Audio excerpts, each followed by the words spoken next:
अब BA, BCom, BSc और MA, MCom करें विश्व की सबसे बड़ी यूनिवर्सिटी इग्नू से। सॉल्ड असाइनमेंट और गाइड बुक्स प्राप्त करें। संपर्क करें Mahakal computers, DAV college gate के सामने। अपने नवजात शिशु का रखना है ध्यान तो ना हो ज्यादा परेशान। आज ही पहुँचे SS maternity and child care Delhi के सफदरगंज अस्पताल में अनुभव प्राप्त डॉक्टर सदर आलम से मिले। पता है DN श्रीवास्तव वाली गली, अस्पताल रोड, सिवान। लालू के दरबार में हाजिरी लगाएं सिवान सदर विधायक श्री अवध बिहारी चौधरी। राज्यसभा उम्मीदवार को लेकर अब्दुल बारी सिद्दीकी ने दिया बयान। मंगलवार को राजद पार्लियामेंट्री बोर्ड की बैठक आहूत की गई। बैठक के बाद सियासी गलियारों में तपिश काफी बढ़ गई है। सोशल मीडिया पर जमकर बहस छिड़ी हुई है।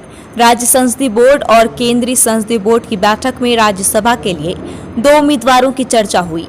बैठक में ये तय हुआ कि पार्टी के राष्ट्रीय अध्यक्ष लालू प्रसाद यादव उम्मीदवार को लेकर अंतिम फैसला लेंगे।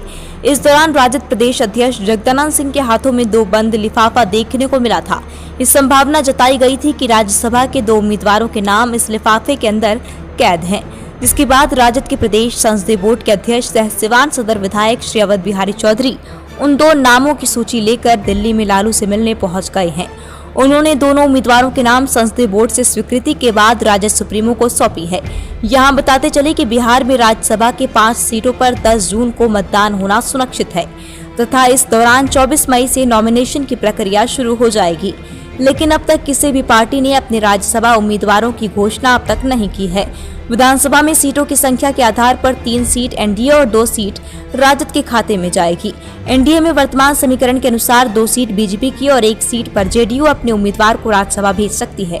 उधर राज्यसभा सीट को लेकर पूरे बिहार स्तर पर शाहबादी गुट के सक्रिय सदस्यों ने सोशल मीडिया पर सिवान के पूर्व दिवंगत सांसद डॉक्टर शहाबुद्दीन की पत्नी हिना शहाब को लेकर जमकर ट्रोल कर रहे हैं। राजद की ओर से राज्यसभा के 2 उम्मीदवार कौन है ये तय हो चुका है, लेकिन मीडिया के सामने उनके नामों को नहीं लाया गया है। माना जा रहा है कि लालू यादव की बड़ी बेटी और राज्यसभा सांसद मीसा भारती RJD की ओर से राज्यसभा की पहली उम्मीदवार हैं।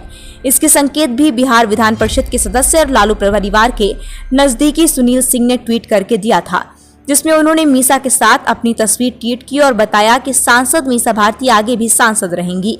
राजद की ओर से राज्यसभा का दूसरा उम्मीदवार कौन होगा उसको लेकर तमाम तरह की क्यास लगाए जा रहे हैं। पहला नाम महाराष्ट्र सरकार में मंत्री रह चुके बाबा सिद्दीकी का बताया जा रहा है। बाबा सिद्दीकी मुंबई के बड़े कारोबारी हैं और कांग्रेस के विधायक भी रह चुके हैं। बाबा सिद्दीकी के सलमान और शाहरुख खान से करीबी रिश्ते रहे हैं। यही नहीं, राजद के पूर्व दिवंगत सांसद डॉक्टर मोहम्मद शहाबुद्दीन से भी करीबी रिश्ते रहे हैं। गोपालगंज में बाबा सिद्दीकी के कई शिक्षण संस्थान हैं और उन्होंने क्रिकेट एकेडमी भी खोली है। पिछली बार जब वो बिहार आए थे तो उन्होंने नेता प्रतिपक्ष तेजस्वी यादव से मुलाकात की थी। दूसरा नाम कांग्रेस के कपिल सिब्बल का है, जिनका इन दिनों कांग्रेस नेतृत्व से रिश्ते अच्छे नहीं चल रहे। श्री लालू यादव से जुड़े कई कानूनी मामले वो संभाल रहे हैं और दिल्ली में रहते हुए कपिल सिब्बल की लालू से कई बार मुलाकात भी हो चुकी है। इससे पहले श्री लालू यादव राम जेठमलानी को कानूनी सलाह के इनाम के रूप में राज्यसभा भेज चुके हैं।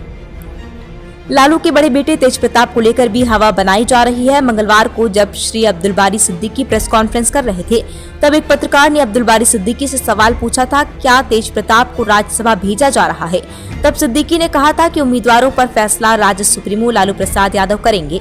राजद के दूसरे उम्मीदवार को लेकर कई बातें मीडिया में कही जा रही हैं। उधर दिल्ली में मंगलवार को हुई बैठक के बाद सियासी गलियारे में काफी भूचाल मचा हुआ है। अब देखना है कि राजद की ओर से कौन से उम्मीदवार चुने जाते हैं, जिसका निर्णय पार्टी के आला कमान ही कर सकते हैं और सबकी निगाह उन्हीं पर टिकी हुई है। उधर सिवान से राजद के सदर विधायक श्री अवध बिहारी चौधरी के दिल्ली पहुंचने के बाद सिवान की गलियों में चर्चा का विषय बना हुआ है। साथ ही लेकिन दिल्ली की बैठक में किस गंभीर तथ्यों पर विचार विमर्श किया गया ये अभी तक स्पष्ट नहीं हो पाया है। न्यूज़ इन तक से परवेज अख्तर की रिपोर्ट।